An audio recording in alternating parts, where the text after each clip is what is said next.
എല്ലാവർക്കും നമസ്കാരം. ഞാൻ സതീഷ് നായർ, ജ്യോതിഷം ആൻഡ് വാസ്തു സെൻറ്റർ ഏഴംകുളം. അപ്പം നമ്മൾ ഈ വാസ്തുപരമായിട്ടുള്ള കാര്യങ്ങളാണ് വീഡിയോയിൽ പറയുന്നത്.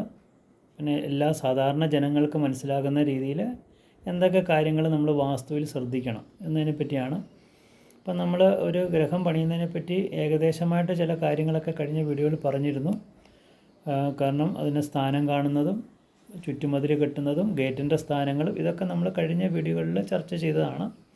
അപ്പോൾ ഇന്ന് നമ്മളൊരു വീട് പണിയുന്നതിന് മുന്നോടിയായിട്ട് നമ്മൾ എന്തൊക്കെ കാര്യങ്ങൾ അറിഞ്ഞിരിക്കണം, അതാണ് നമ്മൾ ഇന്ന് ഇവിടെ പറയാൻ പോകുന്നത്. അപ്പോൾ നമുക്ക് ചില കാര്യങ്ങൾ അറിഞ്ഞെങ്കിൽ മാത്രമേ നമുക്ക് വീട് പണിയാൻ നമുക്ക് മുന്നോട്ട് പോകാൻ പറ്റത്തുള്ളൂ.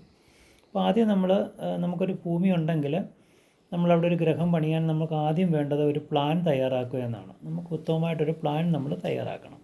അപ്പോൾ അത് പ്ലാനൊക്കെ നമ്മൾ എല്ലാം തയ്യാറാക്കിയതിന് ശേഷം നമുക്ക് രണ്ടാമത്തെ ഒരു കാര്യമെന്ന് പറയുന്നത്, നമുക്ക് ആ പ്ലാൻ അനുസരിച്ച് ഒരു ഗ്രഹം നിർമ്മിക്കാൻ വേണ്ടിയുള്ള ധനം നമ്മൾ കണ്ടെത്തണം. അപ്പം ചിലവർക്ക് മൊത്തം ധനം എടുത്ത് ഒരു വീട് പണിയാൻ പറ്റുന്നതായിരിക്കത്തില്ല. അപ്പോൾ ഇതിന് നമ്മൾ കുറച്ച് ലോൺ എടുക്കും ചിലവർ. ഇതൊക്കെ നമ്മൾ ലോൺ എടുക്കാവുന്ന കാര്യങ്ങളൊക്കെ നമ്മൾ നോക്കുമ്പോൾ ഒരു കാര്യം നമ്മൾ പ്രത്യേകം ശ്രദ്ധിക്കണം. നമ്മൾ ഒത്തിരി കടത്തിലേക്ക് പോയി ഒരു ഗൃഹനിർമ്മാണം നടത്തരുത് എന്നാണ് എനിക്ക് പറയാനുള്ളത്. കാരണം നമ്മളൊരു വീടൊക്കെ പണിഞ്ഞ് നമ്മൾ അതിനകത്ത് കയറി സുഖമായിട്ട് താമസിക്കാൻ വേണ്ടിയാണ്.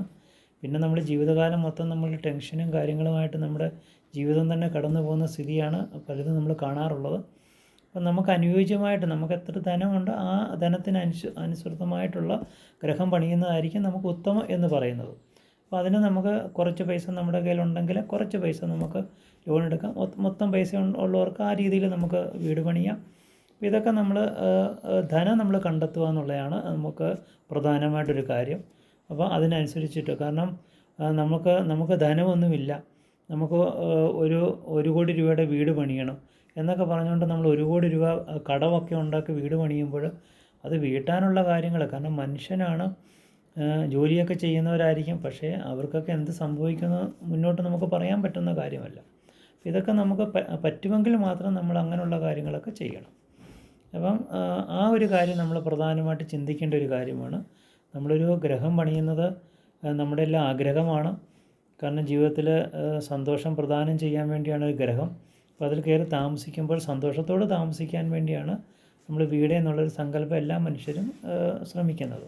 അപ്പോൾ ഇതിന് നമ്മൾ ഈ 2 കാര്യങ്ങൾ, പ്ലാന് കാര്യങ്ങളും അതുപോലെ തന്നെ ധനത്തിൻ്റെ കാര്യങ്ങളും നമ്മൾ ഇതുപോലുള്ള കാര്യങ്ങൾ ചിന്തിച്ച് വേണം നമ്മൾ ഒരു വീട് പണിയുമായിട്ട് മുന്നോട്ട് പോകാൻ. പിന്നെ നമുക്ക് വീട് പണിയാൻ നമുക്ക് ഈ പ്ലാൻ വരയ്ക്കണം എന്ന് പറഞ്ഞു. ഈ പ്ലാൻ വരച്ച് മാത്രം പോരാ, നമുക്ക് വീട് പണിയാൻ നമ്മുടെ മുനിസിപ്പാലിറ്റി ആണെങ്കിലും പഞ്ചായത്താണെങ്കിലും നമ്മൾ അവിടുന്ന് അനുവാദം മേടിക്കേണ്ട ഒരു ചടങ്ങുണ്ട്. അപ്പം അത് പലർക്കും അറിയാത്തൊരു കാര്യമാണ്. അപ്പോൾ നമ്മൾ പഞ്ചായത്തായാലും മുനിസിപ്പാലിറ്റി ആയാലും നമ്മൾ പെർമിഷൻ മേടിക്കുമെന്ന് പറയും, പെർമിറ്റ് എടുക്കുകയാണെന്ന് പറയുന്ന ഒരു സംഗതിയുണ്ട്. അപ്പോൾ പ്ലാനൊക്കെ നമ്മൾ പഞ്ചായത്തുകാരാണെങ്കിൽ പഞ്ചായത്തിൽ സബ്മിറ്റ് ചെയ്യണം. അപ്പോൾ അങ്ങനെ സബ്മിറ്റ് ചെയ്യുമ്പോൾ അവർ സൈറ്റ് വന്ന് നോക്കും. കാരണം സൈറ്റ് വന്ന് നോക്കുന്നത് വെച്ചാൽ അന്യഭൂമിയിൽ നിന്നും എത്ര ദൂരമാണ് നമ്മുടെ ഗ്രഹം നിൽക്കുന്നത്, അല്ലെങ്കിൽ നമുക്ക് റോഡിൽ നിന്ന് എത്ര ദൂരമാണ്, ഇതൊക്കെ അവർ വന്ന് അളന്ന് തിട്ടപ്പെടുത്തും. അപ്പോൾ അതിന് ശേഷം നമ്മൾ രണ്ടാമത്തെ കാര്യം എന്ന് പറഞ്ഞാൽ, അവരെല്ലാം ഓക്കെ ആണെങ്കിൽ അവർ പറയും നമ്മളോട് പെർമിറ്റ് ഫീസ് അടയ്ക്കാൻ പറയും. ഒരു വസ്തുവിന് പ്രത്യേകമായിട്ടുള്ള പെർമിറ്റ് ഫീസുകളുണ്ട്. ഇത് നമ്മൾ അടയ്ക്കാൻ അവർ പറയുമ്പോൾ നമ്മളത് അടയ്ക്കണം. അടച്ചു കഴിയുമ്പോഴാണ് നമുക്കത് പെർമിറ്റ് തരുന്നത്. അപ്പോൾ അങ്ങനെ പെർമിറ്റ് തന്നെങ്കിൽ മാത്രമേ നമുക്കൊരു വീടുമായിട്ട് മുന്നോട്ട് പോകാൻ പറ്റുകയുള്ളൂ.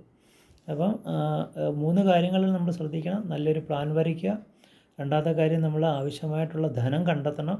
മൂന്നാമത്തെ കാര്യം നമ്മൾ അനുവാദം മേടിക്കണം. എന്ന് വെച്ചാൽ പെർമിറ്റൊക്കെ മേടിച്ച് ആണ് ഗൃഹനിർമ്മാണം മുന്നോട്ട് പോകേണ്ടത്. അപ്പോൾ ഇത്രയും കാര്യങ്ങൾ നമ്മൾ ഒരു വീട് പണിയാൻ തുടങ്ങുമ്പോൾ നമ്മൾ അറിഞ്ഞിരിക്കേണ്ട കാര്യങ്ങളാണ് ഇന്നിവിടെ പറഞ്ഞത്. ഓക്കെ. അപ്പം ഇനി അടുത്ത ഒരു ദിവസം നമുക്ക് എങ്ങനെയൊക്കെ കുറ്റിയടിക്കാം, കല്ലിടാം, അങ്ങനെ ഒത്തിരി കാര്യങ്ങൾ നമ്മളൊരു ഗൃഹനിർമ്മാണമായിട്ട് നമുക്ക് മുന്നോട്ട് പോകേണ്ടതായിട്ടുണ്ട്. ഇതൊക്കെ നമുക്ക് അടുത്ത വീഡിയോയിൽ നമുക്ക് ചർച്ച ചെയ്യാം. ഓക്കെ, നമസ്കാരം.